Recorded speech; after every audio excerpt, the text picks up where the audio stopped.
നമസ്കാരം, മലയാളി വാർത്തയിലേക്ക് സ്വാഗതം. കേന്ദ്ര കാലാവസ്ഥാ വകുപ്പിന്റെ മഴ പ്രവചനം. ഇന്ന് ഏതൊക്കെ ജില്ലകളിൽ അലേർട്ടുണ്ട്, ഏതൊക്കെ ജില്ലകളിലാണ് കൊടുംമഴയ്ക്ക് സാധ്യത എന്നതടക്കമുള്ള വിശദാംശങ്ങൾ നമുക്ക് നോക്കാം. വിവിധ ജില്ലകളിൽ കേന്ദ്ര കാലാവസ്ഥാ വകുപ്പ് ഓറഞ്ച്, മഞ്ഞ അലേർട്ടുകൾ പ്രഖ്യാപിച്ചു. ഇന്ന് ഓറഞ്ച് അലേർട്ട് ഉള്ളത് വയനാട് ജില്ലയിൽ മാത്രമാണ്.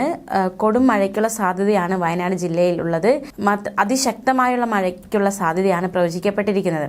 24 മണിക്കൂറിൽ 115.6 മില്ലിമീറ്റർ മുതൽ 204.4 മില്ലിമീറ്റർ വരെ മഴ കിട്ടുമെന്നാണ് അതിശക്തമായ മഴ എന്നതുകൊണ്ട് കേന്ദ്ര കാലാവസ്ഥാ വകുപ്പ് അർത്ഥമാക്കുന്നത്. മഞ്ഞ അലേർട്ട് ഏതൊക്കെ ജില്ലകളാണ് എന്ന് നോക്കാം. ഇന്ന് മഞ്ഞ അലേർട്ട് എറണാകുളം, ഇടുക്കി, തൃശൂർ, പാലക്കാട്, മലപ്പുറം, കോഴിക്കോട്, വയനാട് എന്നീ ജില്ലകളിൽ ഇന്ന് മഞ്ഞ അലേർട്ടാണ്.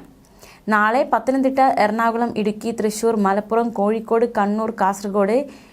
മറ്റന്നാൾ മലപ്പുറം, കോഴിക്കോട്, വയനാട്, കണ്ണൂർ, കാസർഗോഡ്. 28-ാം തീയതി കണ്ണൂർ, കാസർഗോഡ് എന്നീ ജില്ലകളിൽ കേന്ദ്ര കാലാവസ്ഥാ വകുപ്പ് മഞ്ഞ അലർട്ട് പ്രഖ്യാപിച്ചു.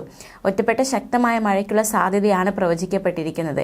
24 മണിക്കൂറിൽ 64.5 മില്ലിമീറ്റർ മുതൽ 115.5 മില്ലിമീറ്റർ വരെ മഴ കിട്ടുന്ന സാഹചര്യത്തെയാണ് ശക്തമായ മഴ എന്നതുകൊണ്ട് കേന്ദ്ര കാലാവസ്ഥാ വകുപ്പ് അർത്ഥമാക്കുന്നത്.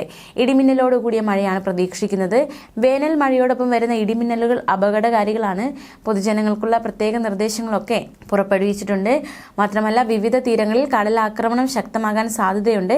അതുകൊണ്ട് തന്നെ അപകട മേഖലകളിൽ താമസിക്കുന്നവർ ജാഗ്രത പാലിക്കണം. ആവശ്യമായ ഘട്ടങ്ങളിൽ മാറി താമസിക്കണം. മത്സ്യബന്ധനോപാധികൾ സുരക്ഷിതമാക്കി വയ്ക്കണം. പുതുക്കിയ ഉയർന്ന തിരമാല ജാഗ്രതാ നിർദ്ദേശം കൂടി പുറപ്പെടുവിച്ചിട്ടുണ്ട്.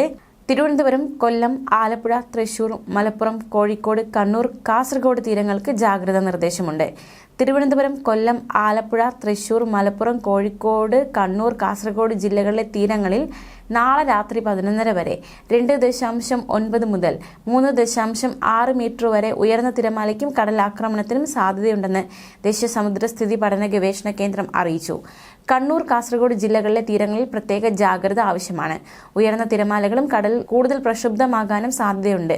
മാത്രമല്ല, കേരള തീരത്തും തമിഴ്നാട് തീരത്തും നാളെ രാത്രി 11:30 വരെ കള്ളക്കടൽ പ്രതിഭാസത്തിനും ഉയർന്ന തിരമാലയ്ക്കും സാധ്യതയുണ്ടെന്നും ദേശീയ സമുദ്രസ്ഥിതി പഠന ഗവേഷണ കേന്ദ്രം അറിയിച്ചു. ഈ പ്രദേശങ്ങളിലെ മത്സ്യത്തൊഴിലാളികളും തീരദേശവാസികളും പ്രത്യേക ജാഗ്രത പാലിക്കണം. ബീച്ചിലേക്കുള്ള യാത്രകളും കടലിൽ ഇറങ്ങിയുള്ള വിനോദങ്ങളുമൊക്കെ പൂർണ്ണമായും ഒഴിവാക്കേണ്ടിയിരിക്കുന്നു. ന്യൂസ് ഡെസ്ക്, മലയാളി വാർത്ത.